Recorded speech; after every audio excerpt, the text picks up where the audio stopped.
had one guy in a seminar one time for 10 minutes, had his hand on his cheek, would not move his hand. I said, sir, I said to your chin. He said, this is my chin. 3 facelifts, he said, this is my chin. Why did you put your hand on your cheek when I said to your chin? Because in this case, you looked at me and did what I did, but you did not listen to me. It's called congruent behavior. We've got to listen, we've got to see, and we've got to speak, much like an orchestra can bring together 30, 40, 100 different musicians, each playing his or her instrument, but together making an incredible philharmonic sound that we're enamored by. That's what you and I have to do. We're going to communicate well. Speak, listen, observe. And the W stands for writing, by the way. We have to write well. How many of us write letters to other people and begin the letters? Begin the letters with the word I. Piece of advice from my heart to yours. Never again write a letter to anyone that you begin it with the word I. Dear Nido, I am happy that I got you this video and I am sending it to you today because I think it will help you. That's not a letter about Nido. That's a letter about you. Wouldn't it be better to say, Dear Nido, you'll be glad to know that this tape can change your life, introduce you to an incredible opportunity, make you feel good as you get rich. That's a letter I'm going to keep and reread. So I say to people, don't begin with the word I. Incidentally, pages 3 and 4 are exercises that you can do on your own. So now we go to page 5. Page 5. I just want to summarize a couple of things on page 5 and page 6. I mentioned some of those last time to you, but in the context of communication, I'll mention them very briefly today and we'll move on because I really want to get to page 7.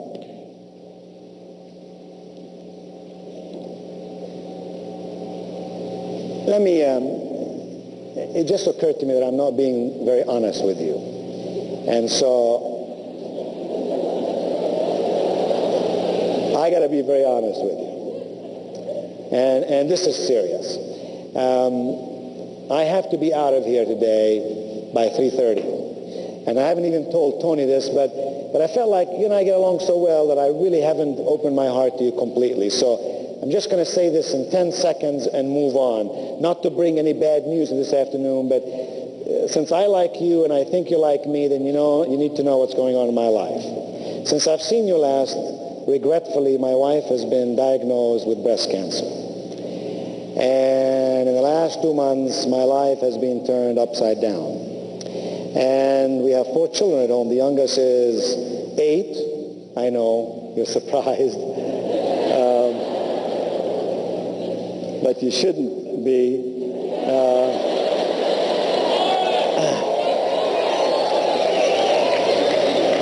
I mean, I got a closet of Starlight stuff, you know what I'm saying?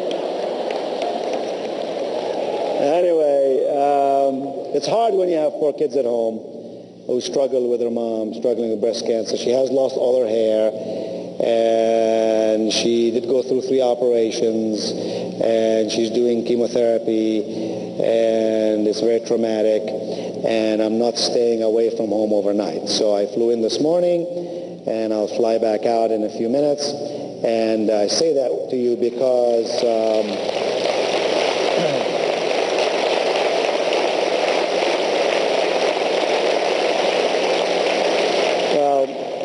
I'm glad you agree with me. I say that to you because I wouldn't want you to think I'm being rude, that I just come in here and then jump out of here. You see me running out of here in a few minutes. And the reason I'm going back to the lectern is to look at my watch and make sure that I don't miss my airplane. The airlines and I have an agreement. It's been a long-standing contract. If I don't show up on time, they can leave without me. So let's go to page 5. But hey, we have a lot of faith. My wife is in a tremendous amount of peace. And I never knew I had so many friends in this world. She's gotten probably 1,500 letters and so on from people all over the world. And so many telephone calls, we had to hire extra people to handle just telephone lines. And I didn't take phone calls the last 2 months because I've just been so busy with other matters. And so it's really wonderful. Barbara Bush said something beautiful. She said, in this world of ours, here's what really counts. You got faith, you got your family, you got your friends, you got it made.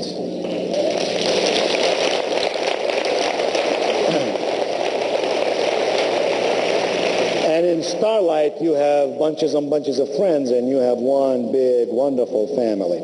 On page 5, success grows out of 4 things. I'm just going to give you those and jump over them. Number 1, a clear vision. A clear vision. You gotta know what it is you want out of life. Otherwise, it won't happen. You gotta have a clear vision. Number 2, I'm just gonna skip around some of these. Number 2, you gotta have a solid strategy. Go to page 6. Number 3, you have to have practical systems. And number 4, you have to have consistent execution.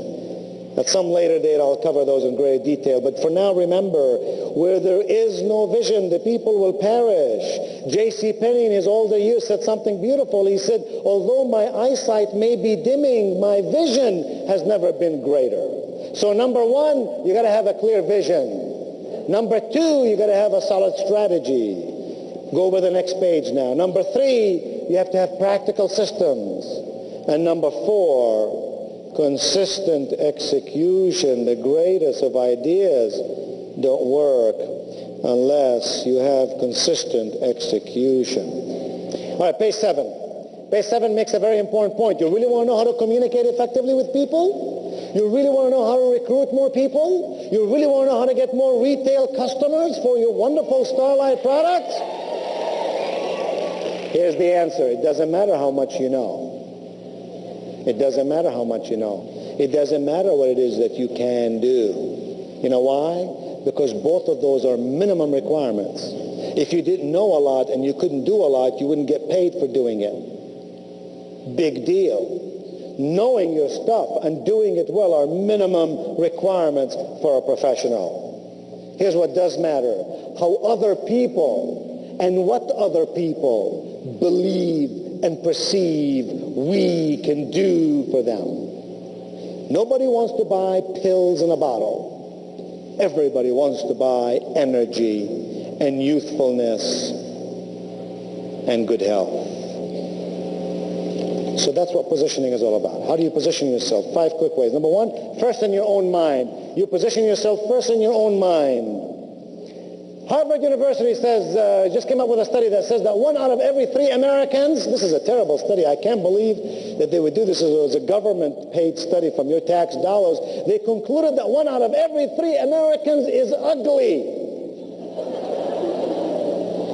Now, Tony, wherever you are, please take a note of this, because I'd like to really send back a message to Harvard. Perhaps you can fax it to them tonight and tell them that we did a little study here and that they're wrong, by golly. They said 1 of every 3 Americans is ugly. Take a good look at the person to your right, will you please? Take a good look at the person to your left, will you please? Now, listen to me. If those 2 looked okay to you...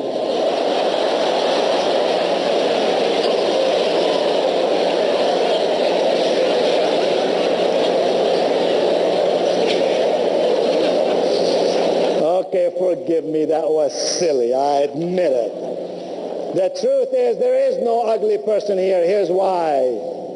Ugly is only the way you feel about yourself. If you feel ugly, you'll act ugly. What we gotta do is walk with confidence. First, you position yourself in your own mind.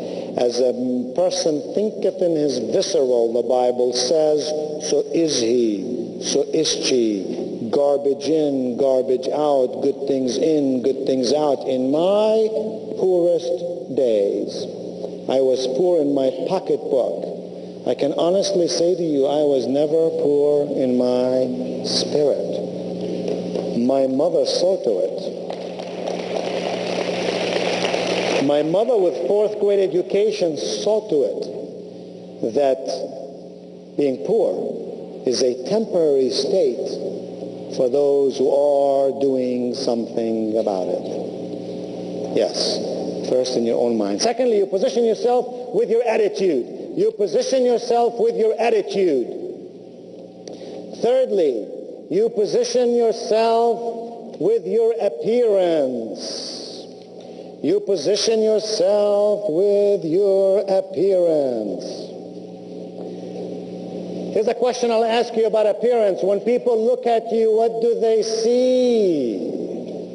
Do they see a smart person? Do they see a dumb person? Do they see a committed person? Do they see a tentative person? Do they see a happy person? Do they see a sad person? Do they see a passionate person?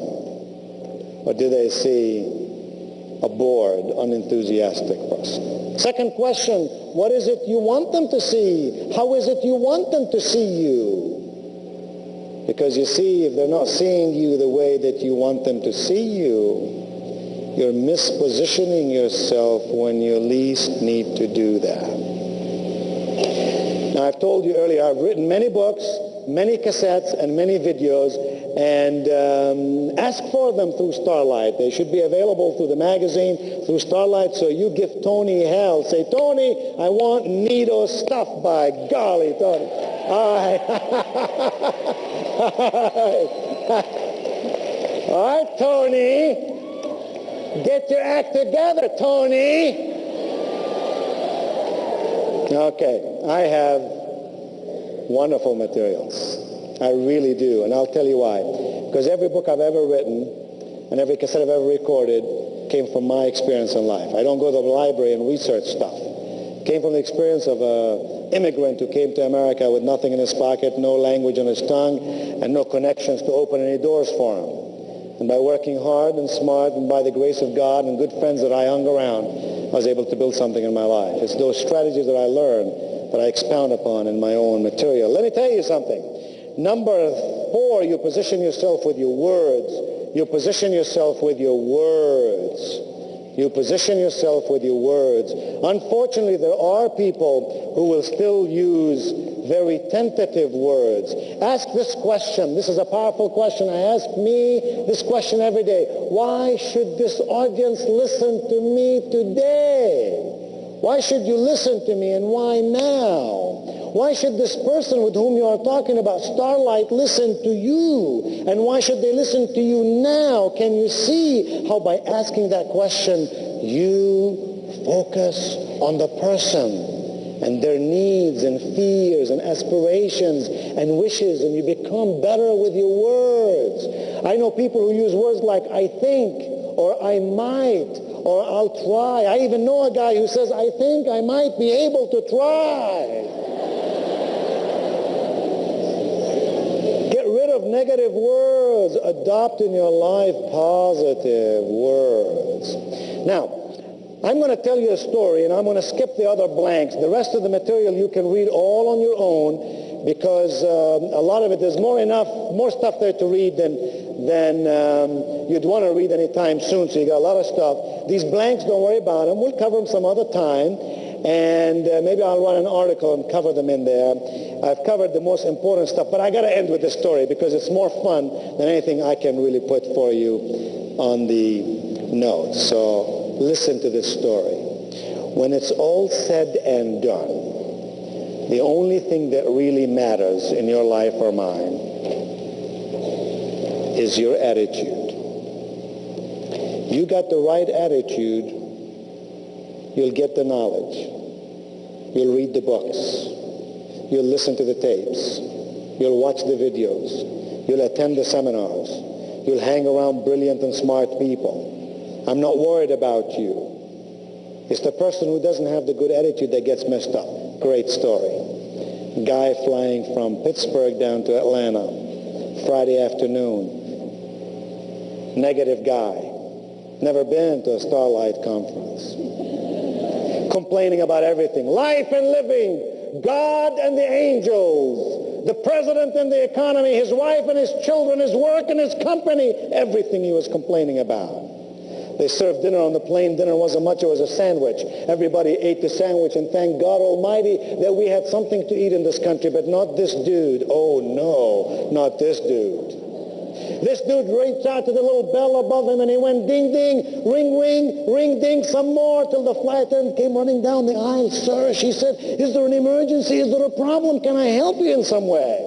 He said, yes, ma'am. He said, this is a bad sandwich. Flight attendant picked up the sandwich with her left hand, looked at it, and she went, bad sandwich, bad sandwich.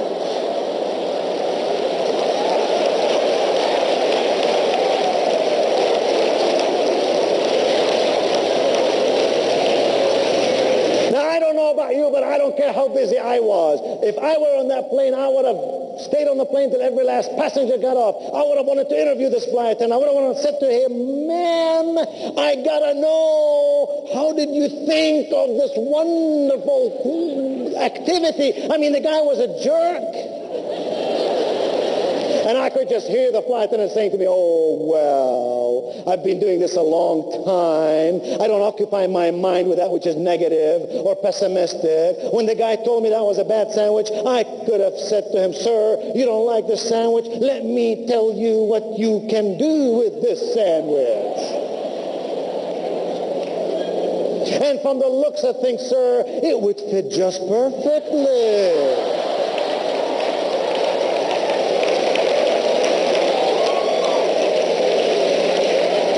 I can hear her now saying, oh, had I done so, I would have dragged my way back to the galley. And the people, my friends, my colleagues would say, what are you so mad about? And I would say, oh, God, I hate this job. Thank God it's Friday. I can't wait till I retire. I've had it up to here with all these dumb passengers. Instead, can't you just see what she did? I could just hear her say, oh, man, sure, I could have told him to stuff the sandwich. I could have told him, if you don't like this airplane, sir, we don't need your business anymore. And if you don't like this flight, no sweat. Do you see the exit sign over there? Instead, she was going back to the galley, running, having a difficult time holding back her laughter. And when her friend said, what in the world is the matter? She said, you won't believe what I just did. And her friends would say, what did you just do? And she'd say, I just beat the hell out of a sandwich.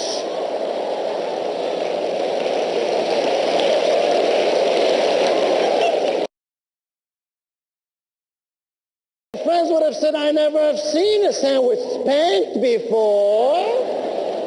And then she'd say, oh, God, how I love this job.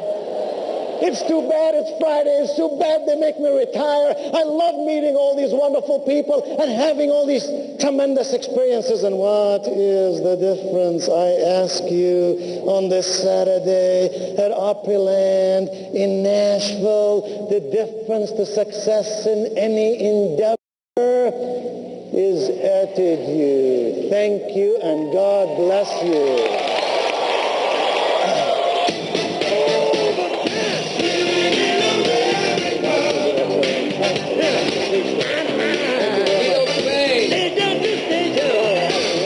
We understand. Thank you for being here.